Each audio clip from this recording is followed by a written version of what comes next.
Every night, Sophie heard a strange noise in the hallway, always at the same time. Quick footsteps, a door opening and closing. When she opened the door, there was no one there. This had been going on for 3 weeks. Sophie lived alone in apartment 4A, a small, cheap place in Brooklyn. She had moved there after leaving her ex-husband, Derek. 5 years of marriage, where he controlled everything, the money, where she went, even who she could talk to. She took it until she couldn't take it anymore and left with what fit in 2 suitcases. On her first day at the apartment, she couldn't get the lock to open. She tried about 10 times. That's when the door across the hall opened and Luke appeared, the neighbor from 4B, calm, friendly. He showed her the trick, pushed the door up, turned the key and opened it on the first try. From that point on, Luke always showed up at the right time. He helped put up a shelf, lent her tools, left food at her door when he noticed she was sick.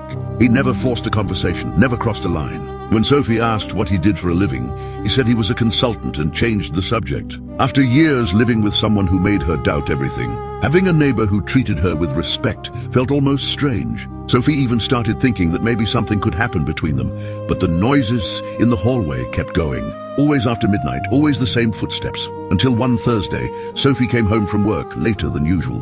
The hallway was quiet. She was about to put the key in her door when she heard Luke's voice coming from his apartment, loud enough to understand. His name is Derek Hale. He's laundering money through the construction company. I already have the bank statements, the transfers, everything. Next week we close in on him. Sophie stopped breathing. Derek Hale was her ex-husband's full name. That night she couldn't sleep. She kept replaying every conversation with Luke in her head. Every question he asked about the divorce, about where Derek lived, whether he had his own company. It all made sense now in a way she didn't want to accept. The next day, Sophie waited for Luke to come home and knocked on his door. I heard everything last night. I know what you're doing here. Luke went silent. He looked both ways down the hallway and said quietly, "Come in." Sophie walked in. On the table there were open folders, photos, documents spread out everywhere. And in the middle of it all, a photo of her, with her full name underneath and the word connection circled in red. Sophie looked at him and asked, "Am I part of this, or am I the target?" And when Luke opened his mouth to answer, his phone rang.